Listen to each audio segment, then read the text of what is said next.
Welcome to the Starfleet Training Simulator.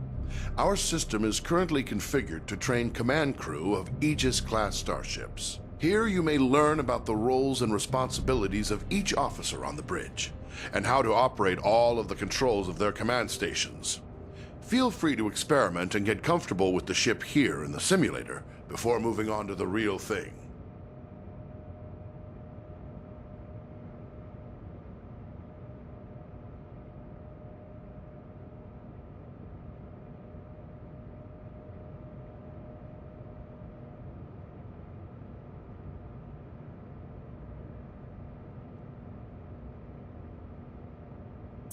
As Chief Engineer, you support all other members of the bridge crew by keeping the Aegis operating in top condition. You monitor vital status information about the ship's systems, allocate power needed for maneuvering and combat, and manage the ship's power grid to compensate for damage or boost its capabilities. You also manage the ship's repair teams and keep an eye on how visible the Aegis is to other ships in the area.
As the tactical officer, you are in charge of the ship's weapons, defenses, and scanners. In combat situations, you must coordinate with the rest of the bridge crew to protect the ship and deal with any threats to it. But you also have a crucial role in non-combat situations.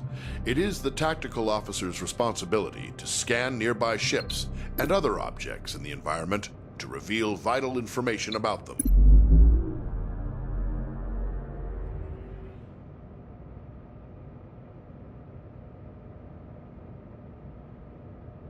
You will often need to scan a target to learn more about it, or to locate people or objects of interest in another vessel. Some objects are scanned with a simple, general scanning action.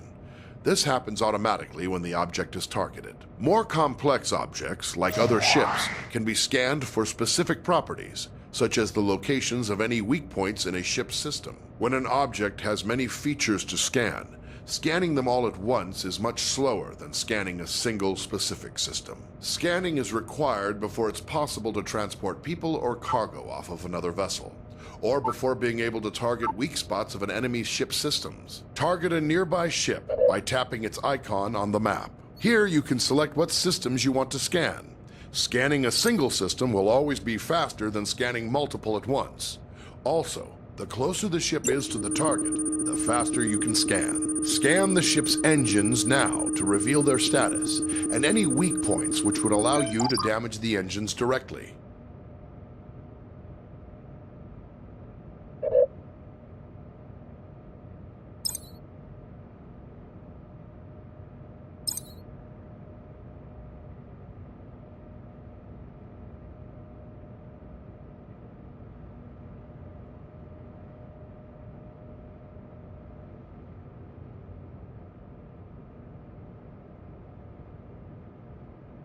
As tactical officer, you have control over raising and lowering the ship's shields. When raised, the shields will charge up to maximum strength over time.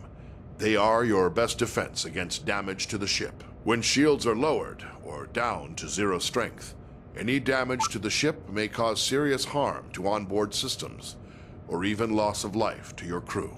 When shields are raised, the chief engineer can direct power to them to increase their effectiveness. Raise the shields now.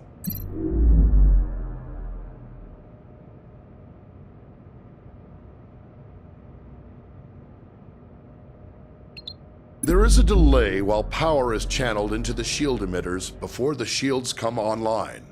In a combat situation, remember that you need to raise shields before the enemy fires.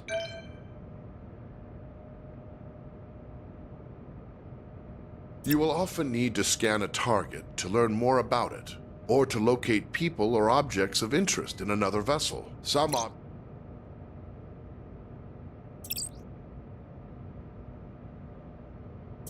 As helmsman, you are the ship's navigator, responsible for maneuvering the ship and navigating within and between star systems. Your crew depends on you to get the ship wherever needed, to avoid collisions with hazards in space, and to maneuver for tactical advantage in combat situations.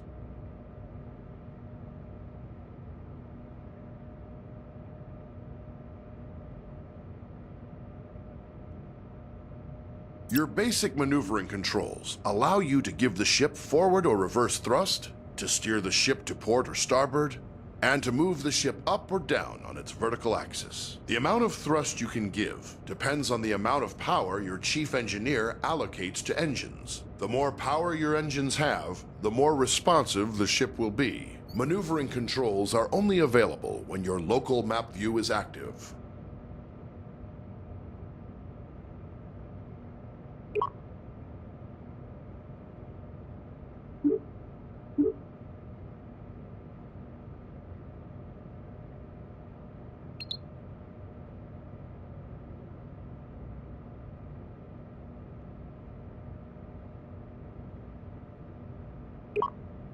The throttle controls your speed and also allows you to reverse or make a full stop.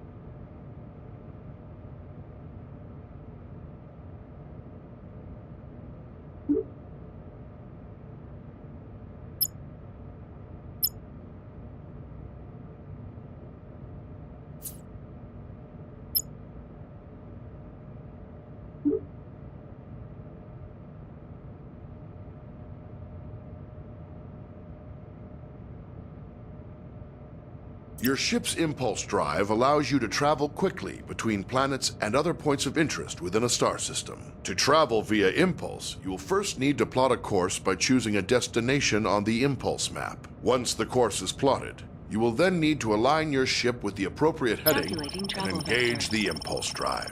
Be aware, the impulse drive cannot be engaged unless the chief engineer has allocated sufficient power. Select any point of interest in the star system to plot a course to that destination. Now return to the local view and steer the ship to line up with your plotted course.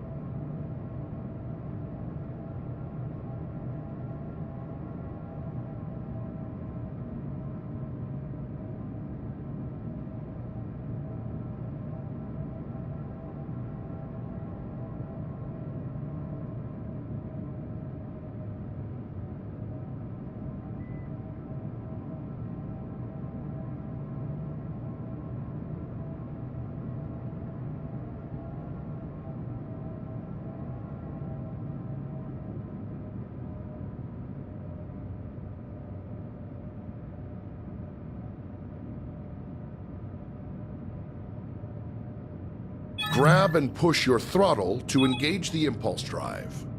The ship's computer will automatically follow the course you plotted.